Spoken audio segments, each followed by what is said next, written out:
Shalom, back with part 3, Esau's endgame and destiny. Let's continue. Fear ye not me, saith the Lord.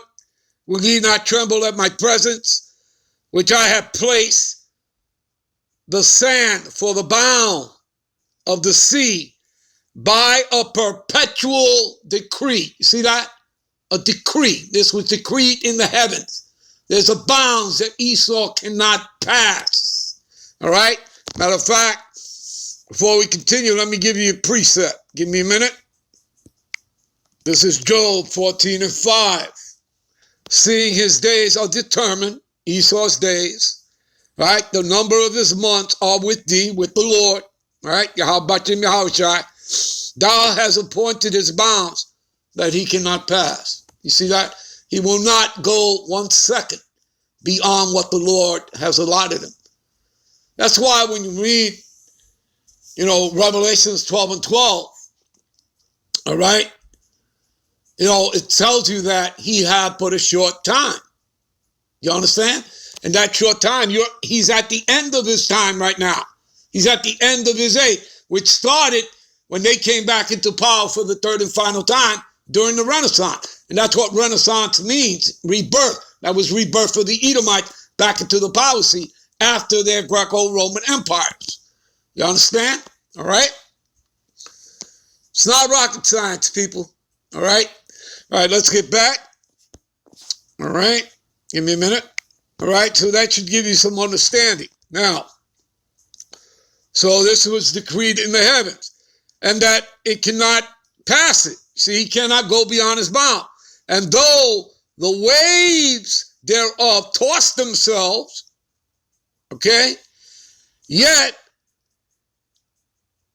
can they not prevail? You see that? As in the gates of hell cannot prevail. Do you understand? And though they roar, and that's what Esau's doing, right? What is Esau doing? He's roaring. Okay? Why do the heathen rage? Let's go to it. Okay? Yet they cannot pass over it. You see that? They cannot pass over it. Give me a minute. Let's read it. Why do the heathen rage? Right? That's what Esau's doing, right? His speech, New World Order, and all that stuff. Every time you see these people, all right, they talk a lot of BS. Okay? Why do the heathen rage and the people imagine a vain thing? The kings of the earth set themselves, and the rulers take counsel together. We read Psalms 83, people. You saw, that you wanted to see, they tell you that, see, Spirit is, and Pyrrhus and all that, that's what they want to put in your minds. But the reality is, I've shown you what a sea spirit is, and that it's real. Okay? It's not theory, it's fact. And you see it's contained right here in the Bible. And not just in Psalms 83. You guys can go read, what is that? Psalms, the 10th chapter. You can also go read Psalms, the 64th chapter. All right? As well. It's all throughout the scriptures, people. All right? So, the kings of the earth set themselves, and the rulers take counsel together against the Lord Yahweh. All right? Because the word Lord is in all caps. Against his anointed. Right? Who would be his anointed? His son. Right? He's the anointed one. But now, they're not here physically, so who they take it out? His chosen people. The Israelite, the Negro, Latinos, and Native Americans. Right? Because the elites know. They've always known who we are. Not Joe Blow six-pack that you may work with, but the elites do. All right? Let us break their bands asunder and cast away their cords from us. He that sitteth in the heavens shall laugh. That's what the Lord is doing. Okay? Because there's a bound that cannot pass. All right? The Lord has always had him in, in the old okey doke. Okay? He's always had him in a trick bag. All right? That he's the sword of the Lord. As you read in Psalms 17:13, Arise, O Lord, and keep me from the wicked, which is thy sword. Okay? And of course, we know the earth was given into the hands of the wicked. And Malachi, the first chapter will tell you that. Malachi 1 and 4, that is Esau, Edom. Okay? And that, there are people, a nation, whom the Lord have indignation, which is righteous anger, right? Is not the Lord angry with the wicked every day? Yes, he is. Okay? So, and that wickedness, as it says there, his indignation is forever with the Edomites. All right? There you go. So, he that sitteth in the heavens shall laugh, and the Lord shall have them in derision. See that? He's going to have them for mockery. All right? Then shall he speak to them in his wrath and vex them in his sore displeasure. There you go. Okay. Let's see here. Let's jump to Joel. Give me a minute. All right, this is Joel 5:12-14. He, talking about how Bashem Yahushua disappointed the devices of the crafty, right? See that? So that their hands could not perform their enterprise. Now, you have to understand, people. I know there was a girl that Elder Apostle Gabar answered on the comment board. She asked a very, important question. Well, wait a minute. How are they going to come with, the grain of rice? And, when it says here that the Lord says he's going to disappoint the devices of the crafty. Well, he is. Okay, but he has to attempt it. You understand? Because that's prophecy. Okay? He has to attempt it. Okay? And let's understand something. Already, throughout other parts of the world, they've already gotten people, to take the MOTB. Okay? You understand that? All right? All right. So, where are we here? All right. So, he taketh the wise in their own craftiness, and the counsel of the forward is carried headlong. They meet with darkness in the daytime and grope at noonday as in night. All right, in other words, they're secret counsels. All right? All right, give me a minute. All right, this is Proverbs 26:27. Whoso diggeth a pit shall fall therein, and he that rolleth a stone, it shall return upon him. See that? You pretty much read the same thing. All right, Obadiah, you read it in Jeremiah, all right, somewhere either 49, 50th chapter, all right, as they have done, it shall be done unto thee, okay, to the Edomites, all right, as they have done, it shall be done unto them, all right, give me a minute. All right, here we are, Revelations 12:12. Therefore rejoice, ye heavens, and ye that dwell in them. That would be the elected Israelites, because we dwell in this truth, wisdom, knowledge, understanding of the scriptures. We're dwelling in the courts of the Lord. That's pursuant also to Psalm 65:4. All right?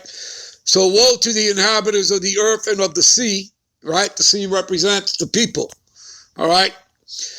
And for the devil, okay, and we're not talking about some guy in a red suit with two horns, a tail, and a pitchfork, or a trident, okay? It's talking about Esau. I'm going to prove that to you. It's talking about man, all right?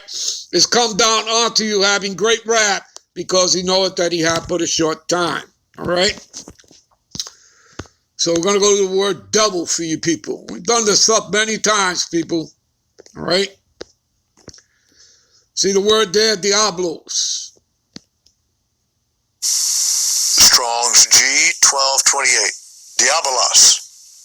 Diabolos. All right. So what is he? Prone to slander. So he's a deceiver. Slanderous, accusing falsely. See? False accuser, slanderer. Here's the most important part. Metaphorically speaking, it is applied to a man. I repeat, applied to a man who by opposing the cause of the Most High, didn't I already quote Thessalonians 2:4, who opposes and exalted himself above all that is called the Most High, who sitteth in the temple of the Most High. The temple are the Israelites. They are the temple the church, the congregation, you Negro, Latino, Native Americans, that he sitteth over us, showing himself that he is the Most High. Do you understand that, people? All right, you get it? See, also may be said to act a part of the devil or side with him. Yeah, Satan has children, okay? You understand that? These are the children of Satan, all right? You've heard them call themselves Illuminati. They also call themselves Satanists, okay? And so on and so forth. They got many names, all right? You understand all that, people? Matter of fact, let's jump over there. All right, give me a minute. All right. We're looking up the man of sin in Thessalonians 2 and 3. What does it say here? To wander from the law of the Most High, to violate the Most High's law, to sin. You see that? And that's what he has you people doing. When he has you eating lobster, shrimp, all things that the Most High is against. All right? This man is opposed to the laws of the Most High. Give me a minute. See? This is about the definition of perdition, all right? Because he's also the man of perdition, the son of perdition. See, it's about destroying, utter destruction. He's known as the vessels fitted for destruction, as you read in Romans 9:22. All right? Got that? Give me a minute. See right here, people, who opposes and exalted himself above all that is called the Most High, that is worshipped, so that he as the Most High sitteth in the temple of the Most High, showing himself that he is. All right? Okay, let's go down here in verse 8. Then shall that wicked be revealed, whom the Lord shall consume, devour, destroy, the spirit of mouth. He's doing that through his prophets, starting with our elders on down. All right? And shall destroy with the brightness of his coming. That's talking about that thermonuclear fire. Give me a minute. Definition, all right, of the wicked, see? Destitute of the Mosaic law, departing from the law, a violator of the law, the lawless one, the wicked. You see that? Give me a minute. All right. All right. Even him whose coming is after the workings of Satan. See? After the workings of Satan. So he's talking about man, not the spiritual entity. With all power and signs and lying wonders. We're going to go to lying wonders. Give me a minute. You see what the word here is? Pseudos, as in their pseudoscience, okay? Strong's G 5579. Pseudos. Like everything else, the history that they've given you, their science and everything else, it's a lie. Conscious and intentional falsehood. That's what you've been living in. That is the matrix you've been living in. This is the world Esau has given you. See, a perverse, impetus, deceitful precepts. Well, he's the devil. He's the man of sin, the son of perdition. He's the dragon, the old serpent, which is the devil and Satan. Give me a minute. This is Isaiah 10 and 1. Woe unto them that decree unrighteous decrees, right? This is Esau, right? This is what he does, right? Changing times and laws. And that they write grievances which they have prescribed, to turn aside the needy from judgment and to take away the right from the poor of my people, right? You Negro, Latino, Native Americans, and that the widows may be their prey, and that they may rob the fatherless. We'll be right back with part 4. Shalom.